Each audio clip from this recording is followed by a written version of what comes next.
मेरे प्यारे बच्चों, नमस्कार। कक्षा 9th में हिंदी विषय में आपका स्वागत है। और जैसा कि मैं इसके पहले की कक्षाओं में भी आपको बता चुकी हूँ कि मैं महादेवी वर्मा द्वारा रचित गिल्लू नामक पाठ आपको पढ़ा रही हूँ, जिसके 2 खंड मैंने आपको पढ़ा दिए हैं और अब मैं तीसरा और अंतिम खंड आपको पढ़ाने जा रही हूँ।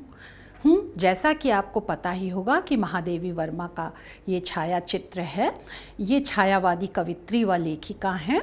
इनके चित्र से आप परिचित हो लीजिए और जिससे आपको इनको पहचानने में कोई कठिनाई ना हो। अब पुनः मैं इनका जीवन परिचय पढ़ाऊंगी, भाषा शैली पढ़ाऊंगी, रचनाएं पढ़ाऊंगी और फिर गिल्लू के बचे हुए गद्यांशों की व्याख्या करूंगी। जीवन परिचय बेटा, महादेवी वर्मा का जन्म 26 मार्च 1907 को फर्रुखाबाद उत्तर प्रदेश में हुआ था। ज़िले का नाम फर्रुखाबाद और उत्तर प्रदेश में हुआ था। और उनकी मृत्यु जो है वो बेटा 11 सितंबर 1987 में हुई थी। इनके पिता श्री गोविंद प्रसाद वर्मा जी थे, जो भागलपुर में प्रधानाध्यापक थे। और महादेवी वर्मा जी के बाबा जी का नाम श्री बांके बिहारी जी था। महादेवी जी अपने परिवार में 7 पीढ़ियों के बाद उत्पन्न हुई थीं। 7 पीढ़ियों के बाद महादेवी वर्मा के परिवार में कन्या रत्न का जन्म हुआ था, इसलिए उनके बाबा जी ने प्रसन्न होकर के उनका नाम महादेवी रख दिया। और उनकी माता का नाम हेमरानी देवी था। वो बहुत ही भावुक कर्मनिष्ठ महिला थी और उनकी इन विशेषताओं का प्रभाव इनके महादेवी वर्मा के ऊपर पड़ा था। महादेवी वर्मा का बाल विवाह हो गया था, अतः प्रारंभ में इनकी शिक्षा में कुछ कठिनाई आई। वैसे इनकी प्रारंभिक शिक्षा मिशन स्कूल इंदौर से प्रारंभ हो गई थी और घर पर भी इन्हें अंग्रेजी, संस्कृत, बांग्ला आदि भाषाओं के अध्ययन के लिए शिक्षक आते थे और पढ़ाते थे। इसके साथ ही साथ इन्हें संगीत कला, चित्रकला आदि की शिक्षा भी घर पर दी जाती थी। कुछ दिनों बाद वो इलाहाबाद प्रयागराज में आकर के अपनी शिक्षा का पुनः प्रारंभ किया और यहीं से इन्होंने अपनी कविताएं लिखनी शुरू की। इन्होंने छायावाद के जो अन्य कवि हैं, प्रसिद्ध कवि श्री सुमित्रा नंदन पंत, श्री सूर्यकांत त्रिपाठी निराला और श्री जयशंकर प्रसाद इनके संपर्क में भी आई थी और इनके साथ इनके अच्छे संबंध भी थे। श्री सुमित्रा नंदन पंत और श्री सूर्यकांत त्रिपाठी निराला को इन्होंने अपना मानस बंधु माना था और जीवन पर्यंत ये उन दोनों को राखी बांधती रही, जिसमें निराला जी से इनका ज़्यादा ही निकट का संबंध था। महादेवी जी ने 1919 में वही क्रॉसवेट कॉलेज इलाहाबाद, जिसे अब प्रयागराज कहते हैं, में प्रवेश लिया और कॉलेज के छात्रावास में रहने लगी। महादेवी जी ने 8वीं कक्षा में 1921 में प्रांत भर में प्रथम स्थान प्राप्त किया था। इससे आप उनकी तीव्र बुद्धि का अनुमान लगा सकते हैं कि वह पढ़ने में कितनी अच्छी थी। फिर महादेवी वर्मा, जैसा कि मैंने बताया, 7 वर्ष की अवस्था से ही कविता लिखने लगी थी और 1925 तक में जब उन्होंने मैट्रिक की परीक्षा उत्तीर्ण की थी बेटा, तब तक वो एक सफल कवित्री के रूप में प्रसिद्ध हो चुकी थी और विभिन्न पत्र पत्रिकाओं में उनकी कविताओं का प्रकाशन होने लगा था। उनकी कविताएं छपने लगी थी और सुभद्रा कुमारी चौहान, जो कि उस समय की प्रसिद्ध कवित्री थी, झांसी की रानी की समाधि पर उनकी यह कविता आपने पढ़ी होगी, जो कि बहुत ही प्रसिद्ध कविता थी। उनसे महादेवी वर्मा जी की घनिष्ठ मित्रता थी और 1932 ईस्वी में प्रयागराज विश्वविद्यालय से इन्होंने संस्कृत में एमए किया। तब तक इनके 2 कविता संग्रह निहार और रश्मि प्रकाशित हो चुके थे और महादेवी वर्मा को यामा कृति के लिए 1982 ईस्वी में ज्ञानपीठ पुरस्कार दिया गया था। जैसा कि मैं आपको बता चुकी हूँ कि साहित्य के क्षेत्र में ज्ञानपीठ पुरस्कार सर्वोच्च पुरस्कार है। भारतीय संविधान की 8वीं अनुसूची में जो 22 भाषाएं दी गई हैं, उनमें से किसी एक भाषा पर यह पुरस्कार दिया जाता है और यह पुरस्कार सर्वश्रेष्ठ साहित्य के लिए दिया जाता है। 1965 ईस्वी में भारतीय ज्ञानपीठ न्यास की स्थापना हुई थी और भारतीय ज्ञानपीठ न्यास द्वारा ही यह प्रतिवर्ष पुरस्कार दिया जाता है। तो महादेवी वर्मा को उनकी कृति यामा के लिए 1982 ईस्वी में ज्ञानपीठ पुरस्कार प्राप्त हुआ था। यामा श्रेष्ठ कविताओं का काव्य संग्रह है। महादेवी जी को विरह की गायिका के रूप में आधुनिक मीरा भी कहा जाता है। जैसे भक्ति काल में मीरा एक श्रेष्ठ कवित्री थी, वैसे आधुनिक काल में महादेवी वर्मा भी एक श्रेष्ठ कवित्री के रूप में प्रसिद्ध हो चुकी थी और इन्होंने रहस्यवाद से प्रभावित होकर के अपने साहित्य की और विशेष रूप से कविताओं की रचना की है। रहस्यवाद किसी अप्रत्यक्ष सत्ता के प्रति प्रेम, अलौकिक सत्ता के प्रति विश्वास और अनुराग होता है, तो उसी को लक्ष्य करके ये अपनी कविताएं लिखती थी। तो इस प्रेम में कभी संयोग है, कभी वियोग है, लेकिन वियोग ज़्यादा है, इसलिए महादेवी वर्मा को आधुनिक युग की मीरा भी कहा जाता है। आशा है इतनी बात बच्चों आपको समझ में आ गई होगी। अब हम उनकी रचनाओं पर आते हैं। जैसा कि हमने आपको बताया कि महादेवी जी वर्मा ने अपना साहित्यिक जीवन वो कविता रचने से प्रारंभ किया था, लेकिन उनका गद्य भी बहुत ही प्रसिद्ध है और श्रेष्ठ कोटि का गद्य लेखन उन्होंने किया है। तो सबसे पहले हम उनकी गद्य रचनाओं पर आते हैं। कृतियां मतलब होता है रचनाएं, निबंध संग्रह हैं उनके, श्रृंखला की कड़ियां, साहित्यकार की आस्था तथा अन्य निबंध, छरदा, अबला और सबला आदि। और छरदा जो है वो ललित निबंध का बहुत ही सुंदर उदाहरण है। ललित मतलब भी सुंदर ही होता है। फिर उन्होंने संस्मरण और रेखा चित्र भी लिखे हैं। संस्मरण और उनके रेखा चित्र बहुत ही प्रसिद्ध हैं, भावनात्मक हैं। तो उनके संस्मरण अतीत के चलचित्र, स्मृति की रेखाएं, मेरा परिवार, रेखा चित्र, पथ के साथी आदि, है ना, ये सब संस्मरण और रेखा चित्र हैं। इनके रेखा चित्रों में चित्रात्मकता और भावात्मकता के गुण पाए जाते हैं। विद्यमान है मतलब पाए जाते हैं, प्राप्त होते हैं। चित्रोपमता बेटा वह शैली होती है, जैसा कि हमने बताया कि लेखक जिस वस्तु भाव घटना का वर्णन करता है, वह भाव, वस्तु, घटना, विचार आपकी आंखों के सामने आने लगता है। और भावात्मकता में बेटा संवेदनशीलता प्रमुख होती है।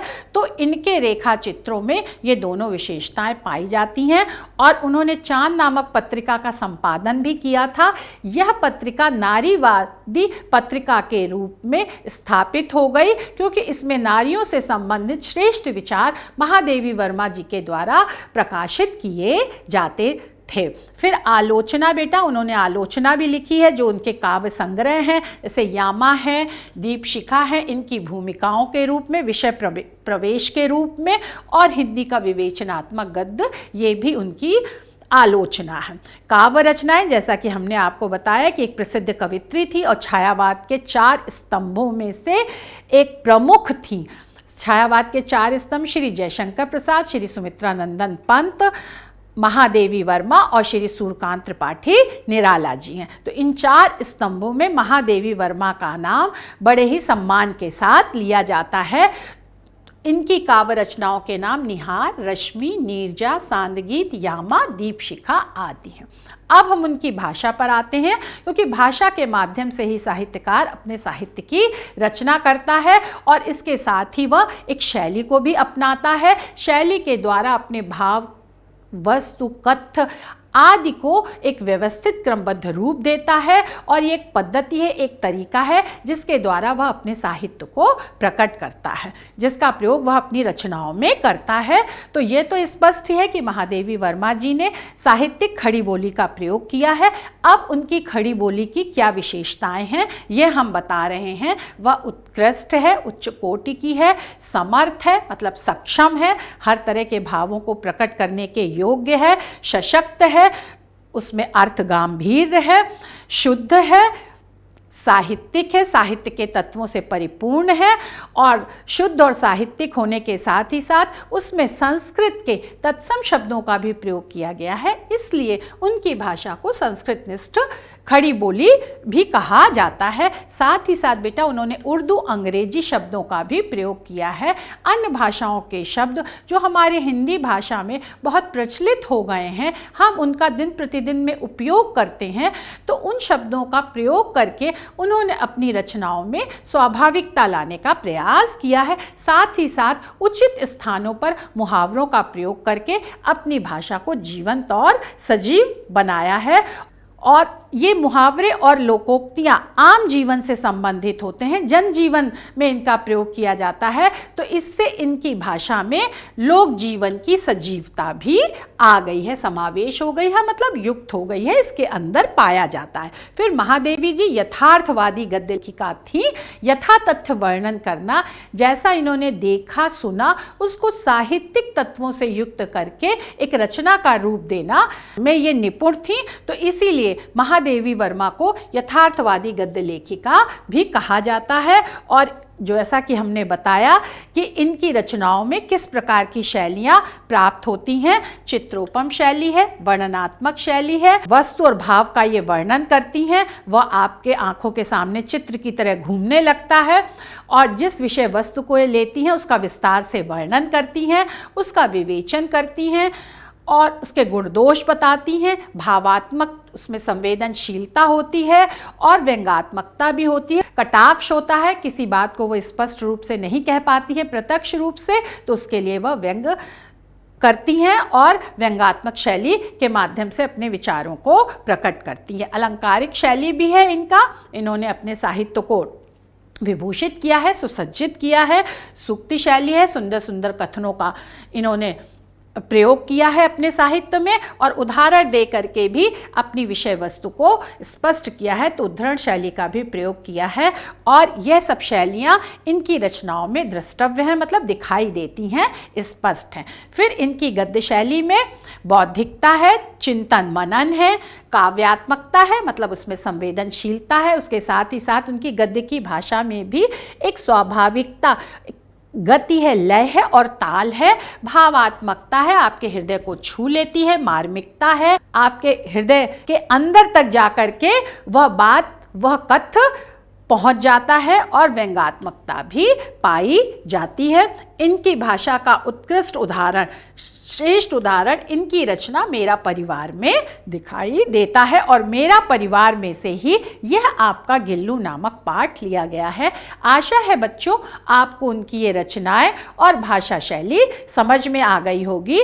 महादेवी वर्मा जी का जीवन परिचय और भाषा शैली रचनाएं, यह सब आपकी परीक्षा में पूछा जाता है 3 से 4 नंबर का, तो आप इसे अच्छी तरह से समझ लीजिएगा, अपने दिमाग में रख लीजिएगा, जिससे आप परीक्षा में आए प्रश्न का उत्तर भली भांति दे सकें। मेरा परिवार रचना वो इनका रेखा चित्र है, तो रेखा चित्र की परिभाषा क्या होती है? हिंदी साहित्य कोश में रेखा चित्र की परिभाषा इस प्रकार दी गई है।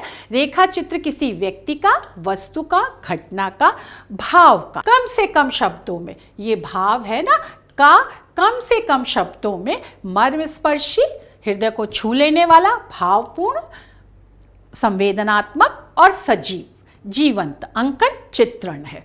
रेखा चित्र में एक ही विषय वस्तु ली जाती है, उसे कम से कम शब्दों में व्यक्त किया जाता है, वो वर्णन संवेदनशील होता है और जीवंत होता है, और यह एक आधुनिकतम गद्य विधा है। नाटक है, कहानी है, उपन्यास है, ये सब पुरानी गद्य विधाएं हैं, लेकिन रेखा चित्र एक आधुनिकतम गद्य विधा है, और इस गद्य विधा पर चित्रकला का भी प्रभाव दिखाई देता है। जैसे चित्रकार तूलिका के माध्यम से रंगों के द्वारा कुछ चित्र बनाता है, वैसे ही साहित्यकार कलम रूपी तूलिका से और शब्द रूपी रंगों से अपने साहित्य की रचना करता है। आशा है आपको रेखा चित्र की परिभाषा समझ में आ गई होगी, और इसीलिए जो भी साहित्यकार रेखा चित्र की रचना करता है, तो उसके जो दृश्य हैं, ये उसके माध्यम से एक बिंब मतलब दृश्य, तो वो आपकी आंखों के सामने, पढ़ने वालों की आंखों के सम्मुख सामने आ जाते हैं, और इस तरह वह भाव, वह विचार, वह कथ्य और वह घटना पाठक को बिल्कुल समझ में आ जाती है। गिल्लू पाठ की हम कुछ विशेषताएं बता रहे हैं कि गिल्लू कवित्री व लेखिका श्रीमती महादेवी वर्मा द्वारा रचित मेरा परिवार नामक रेखा चित्र संग्रह से गिल्लू नामक पाठ से उद्धृत मतलब लिया गया है। और गिल्लू रचना में महादेवी वर्मा ने गिलहरी जैसी अति सामान्य प्राणी की छोटी से छोटी चेष्टाओं का अत्यंत सुंदर व हृदय स्पर्शी चित्रण किया है। गिलहरी एक लघुगात प्राणी है, जैसा कि आप सब लोग अपने आसपास देखते ही होंगे। तो उस गिलहरी को अपने रचना का विषय बना करके उस गिलहरी के प्रति आपके हृदय में एक सहानुभूति पैदा कर देना, एक प्रेम पैदा कर देना, स्नेह उत्पन्न कर देना, यही लेखिका का मुख्य कथ्य है। और इसके साथ ही साथ लेखिका ने कैसे गिल्लू जो घायल अवस्था में पड़ा हुआ था, अपनी मानवीय संवेदना के द्वारा उसके जीवन की रक्षा की, यह संदेश भी लेखिका हमें देना चाहती है कि हमें अगर कोई भी प्राणी जीव मात्र घायल अवस्था में मिलता है या उसे हमारी मदद की ज़रूरत है तो उसकी हमें मदद अवश्य ही करनी चाहिए। यह भी लेखिका ने प्रस्तुत पाठ में वर्णन किया है। अब इस प्रस्तुति में ये जो मानवीय संवेदना तथा ममता के आधार पर चित्रण किया है, और इस प्रस्तुति में आत्मीयता है, अपनापन है, ममता है, वात्सल्य है, स्नेह है, प्रेम है, इन सब भावों से इस पाठ को युक्त किया गया है। और वर्णनात्मक शैली पर आधारित इस रचना में उन्होंने अत्यंत सरल, सहज, स्वाभाविक, मनोरम, मन को छू लेने वाले शब्दों का, साहित्यिक खड़ी बोली का प्रयोग किया है। खड़ी बोली को यह माना जाता था कि इसमें इतने मधुर भावों का, मीठे भावों का, सहज और स्वाभाविक भावों का समावेश नहीं हो सकता है, लेकिन महादेवी वर्मा जी ने कोमल कांत साहित्यिक शब्दों का प्रयोग करके खड़ी बोली की मिठास को सिद्ध कर दिया है। अब इसके बाद उनके गद्यांशों की व्याख्या पर आते हैं। जैसा कि पहले भी 2 खंडों में मैंने आपको बताया है, जब हम गद्यांश की व्याख्या करते हैं तो सबसे पहले हम संदर्भ लिखते हैं, फिर प्रसंग लिखते हैं, फिर व्याख्या करते हैं और फिर विशेष लिखते हैं। तो यही 4 चरण होते हैं और इन्हीं संदर्भ में हम इन गद्यांशों की व्याख्या करेंगे।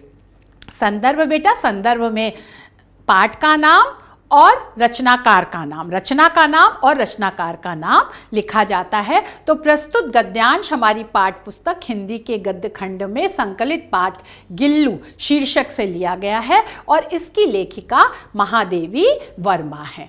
अब प्रसंग में बेटा, गद्यांश में लेखक जो बात कहना चाहता है उसको 1-2 पंक्तियों में हम भूमिका के रूप में, विषय प्रवेश के रूप में आपके सामने ले आते हैं। तो प्रस्तुत गद्यांश में लेखिका ने गिल्लू का अपने प्रति अगाध स्नेह का वर्णन किया है। लेखिका तो गिल्लू को प्यार करती ही थी, लेकिन गिल्लू भी लेखिका से प्यार पा करके लेखिका से कितना प्रेम करने लगा था, स्नेह करने लगा था, इस बात का वर्णन प्रस्तुत गद्यांश में लेखिका ने बड़े ही सुंदर तरीके से किया है। अब लेखिका बता रही है कि लेखिका की एक मोटर दुर्घटना में आहत होने के कारण, घायल होने के कारण उन्हें कुछ दिन अस्पताल में रहना पड़ा था। उसी संदर्भ में यह गद्यांश में बातें कही गई हैं। अब मैं पढ़ रही हूँ। उसी बीच मुझे मोटर दुर्घटना में आहत होकर कुछ दिन अस्पताल में रहना पड़ा। उन दिनों जब मेरे कमरे का दरवाज़ा खोला जाता, गिल्लू अपने झूले से उतरकर दौड़ता और फिर किसी दूसरे को देखकर उसी तेज़ी से अपने घोंसले में जा बैठता। सब उसे काजू दे आते, परंतु अस्पताल से लौटकर जब मैंने उसके झूले की सफाई की तो उसमें काजू भरे मिले, जिनसे ज्ञात होता था कि वह उन दिनों अपना प्रिय खाद्य कितना कम खाता रहा है।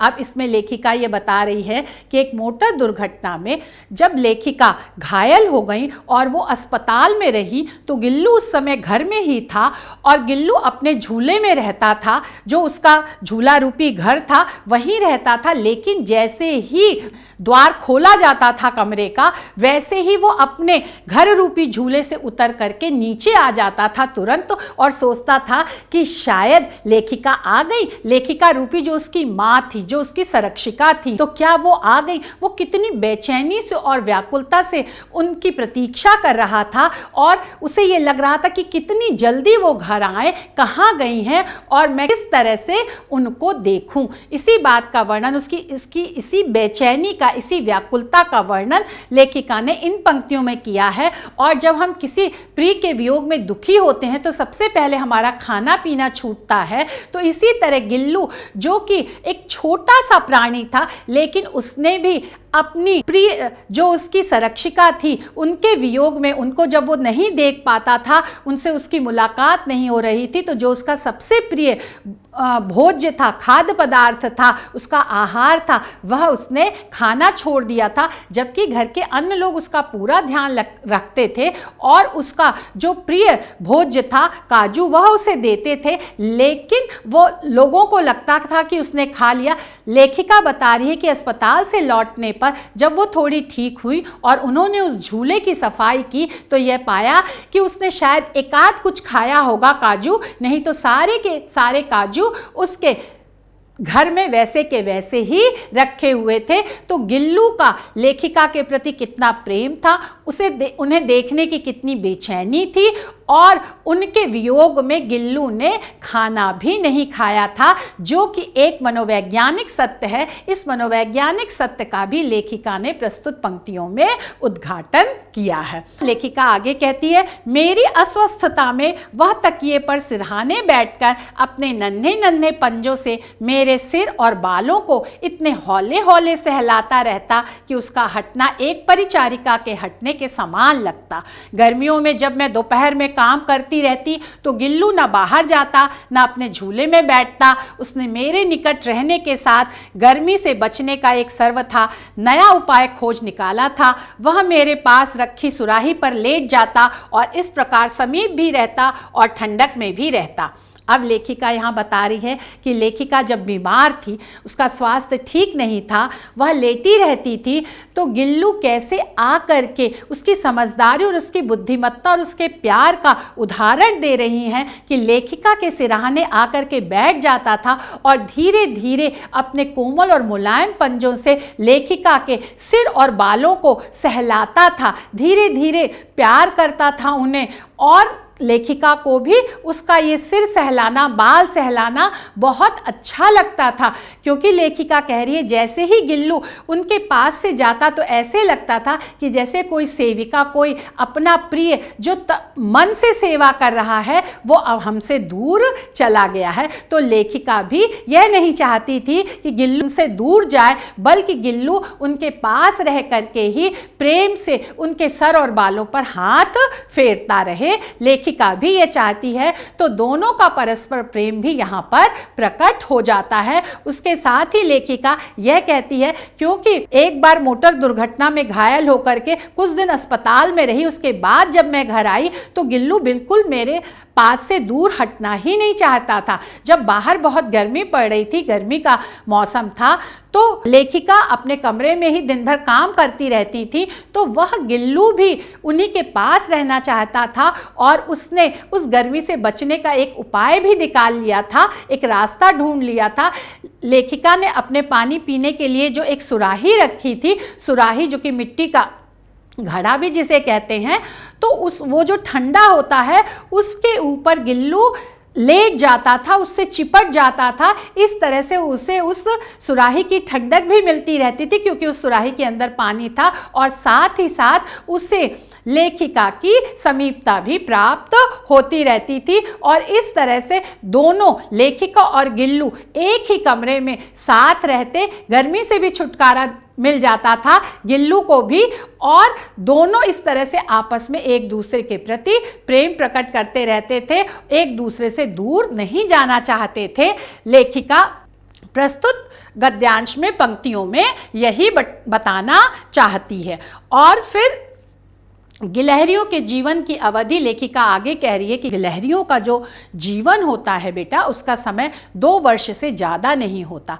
तो अब ऐसा लगा कि गिल्लू की जीवन यात्रा का अंत आ गया है, अब उसका जीवन वो समापन की ओर बढ़ रहा है। उस दिन गिल्लू ने ना कुछ खाया और ना ही वह बाहर गया, क्योंकि कहते हैं जब हमारी या किसी भी जीव मात्र की मृत्यु आने लगती है तो उसे अंदर से कष्ट होता है, तकलीफ होती है। तो उसी कष्ट के कारण, बेचैनी के कारण गिल्लू ने ना तो कुछ खाया और ना बाहर गया।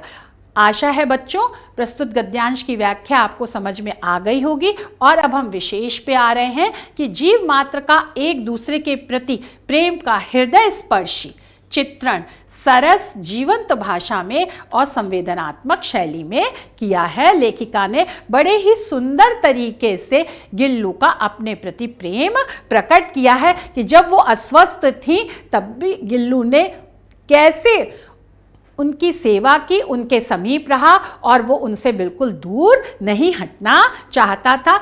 अब इसी प्रारूप पे आप की परीक्षा में प्रश्न पूछे जाते हैं कि उपरोक्त गद्यांश का संदर्भ लिखिए, रेखांकित अंश की व्याख्या कीजिए और परिचारिका शब्द का अर्थ लिखिए।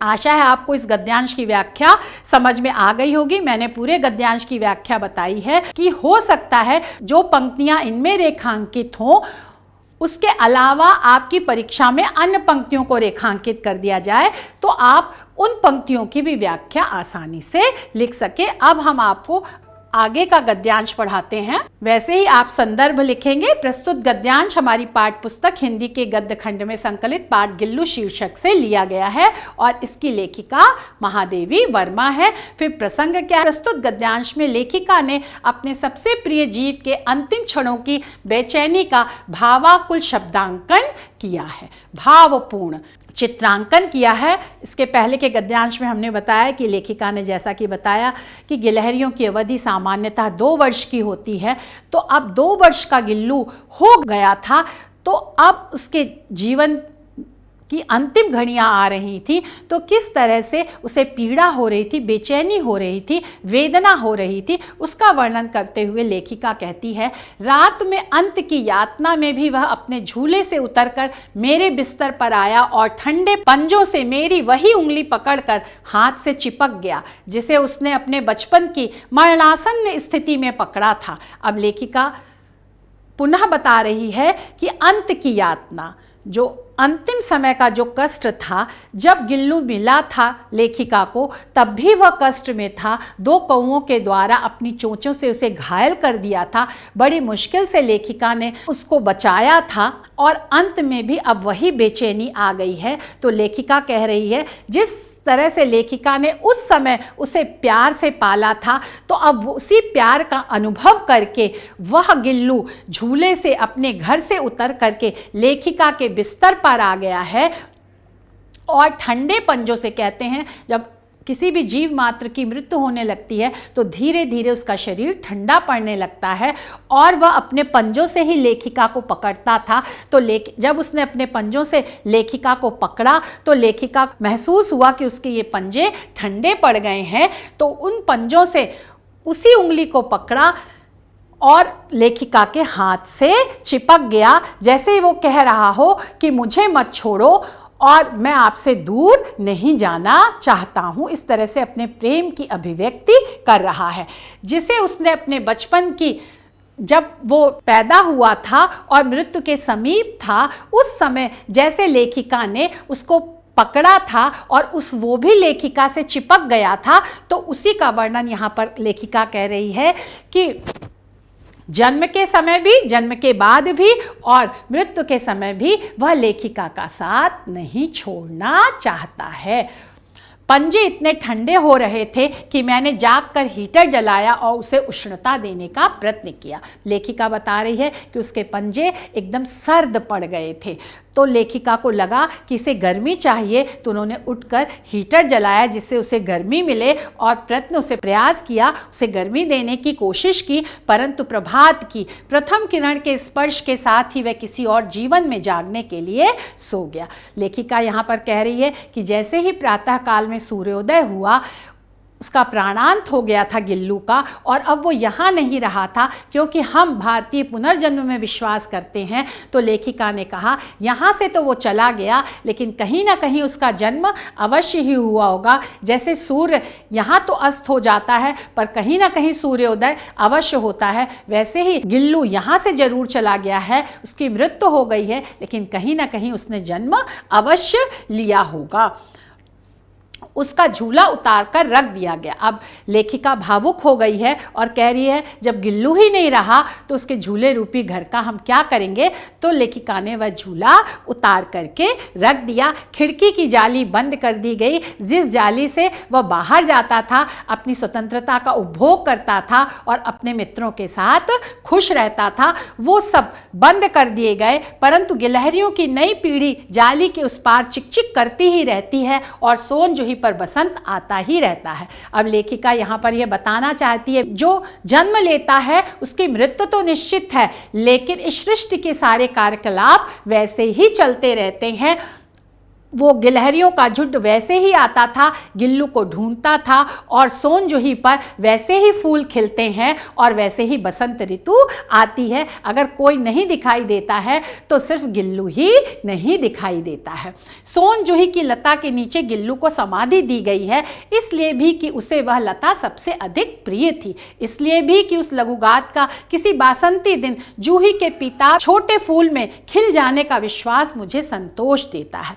अब लेखिका कह रही है कि सोनजोही की लता गिल्लू को सबसे अधिक प्रिय थी। सोनजोही की लता के पास ही वह गिल्लू उन्हें प्राप्त हुआ था और सोनजोही की घनी हरितिमा में ही छुप करके वह लेखिका को चौंका देता था। तो इसलिए लेखिका ने गिल्लू को सोनजोही की लता के नीचे उसका अंतिम संस्कार कर दिया, जिससे वह अपनी प्रिय चीज के पास ही रहे। और इसके साथ ही और लेखिका कह रही है समाधि दी गई।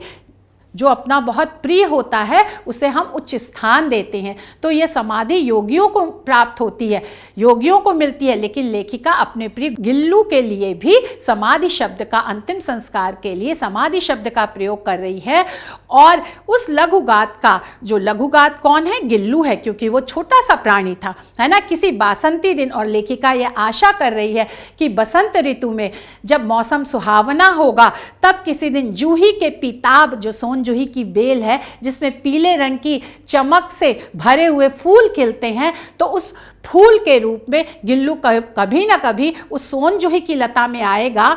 और फिर हमें ऐसा लेखिका कहना चाहती है जैसे आ करके सोनजोही की बेल में फूल के रूप में खिल करके मुझे फिर चौंका देगा और मेरे समीप रहेगा, अपनी सुंदरता से मेरा मन मोहेगा। यही सब सोच करके लेखिका अपने मन में आश्वस्त होती है, अपने मन को संतोष प्रदान करती है और इस तरह से वह अपने प्रिय के प्रति अपने भावों को प्रकट करती है और पुनर्जन्म में अपना विश्वास भी प्रकट करती है। हम को जो प्रिय होता है उसके जाने के बाद भी हम अपने आसपास उसको ढूंढते हैं और उसकी जो प्रिय चीज़ें होती हैं उनको सहेज कर रखते हैं कि वह उसको प्रिय थी, तो वह हमें भी उतनी ही प्रिय है क्योंकि वह हमारा भी स्नेही है। तो लेखिका ने इस तरह से गिल्लू के प्रति अपने प्रेम को, अपनी संवेदना को प्रकट किया है और गिल्लू भी उनसे कितना प्यार करता था। इन भावों को बड़े ही सुंदर तरीके से गिल्लू नामक रेखा चित्र पाठ में प्रस्तुत किया है। आशा है आपको इस गद्यांश की व्याख्या समझ में आ गई होगी।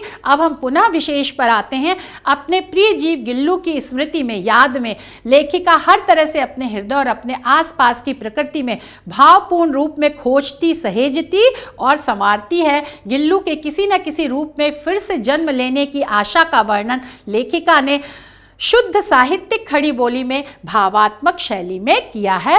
अब प्रश्न है बेटा, जिस तरह से प्रश्न आपकी परीक्षा में पूछे जाते हैं, उपरोक्त गद्यांश का संदर्भ लिखिए, रेखांकित अंश की व्याख्या कीजिए और लेखिका ने क्या विश्वास प्रकट किया है। अब इस पाठ के माध्यम से हमें क्या शिक्षा और संदेश मिलता है वह भी हम आपको बता दें कि प्रस्तुत कृति में महादेवी जी का पशु पक्षी प्रेम और मानवीय संवेदना ही प्रकट होता है, और जिसके माध्यम से महादेवी जी ने उपेक्षित जो महत्वहीन प्राणियों के प्रति भी सहानुभूति रखने एवं ममता का भाव जगाने में सफल हुई हैं। फिर जैसा कि हमारे यहाँ कहा ही गया है, भारतीय संस्कृति में सर्वभूत हिते रता, सभी प्राणियों की भलाई करने में लगे रहना चाहिए। और फिर हमारे धर्म ग्रंथों में ये भी कहा गया है, धर्मो जीव दया तुल्यो ना क्वापि जगती तले। इस संसार में, इस धरातल पर जीवों पर दया करने के समान अन्य कोई धर्म नहीं है। इसलिए सभी प्रयत्न से हमें जीव दया को स्वीकार करके जीव दया संबंधित कार्य करते रहने चाहिए। और भी कहा गया, न स दीक्षा न स भिक्षा न तद दानम न तद तपः न तद ध्यानम न तद मौनम दया यत्र न विद्यते। अर्थात दया भाव से युक्त होने पर ही सभी भावों और कार्यों की सार्थकता है, और दया भाव से रहित सारे भाव और कार्य निरर्थक हैं, बेकार हैं। तुलसीदास जी ने भी श्री रामचरितमानस में लिखा है, दया धर्म का मूल है, पाप मूल अभिमान। अतः सृष्टि के सभी जीव मात्र के प्रति हमें दया का भाव रखना चाहिए। इसी इस पाठ का मूल संदेश है। आशा है आपको ये पाठ समझ में आ गया होगा। धन्यवाद। नमस्ते।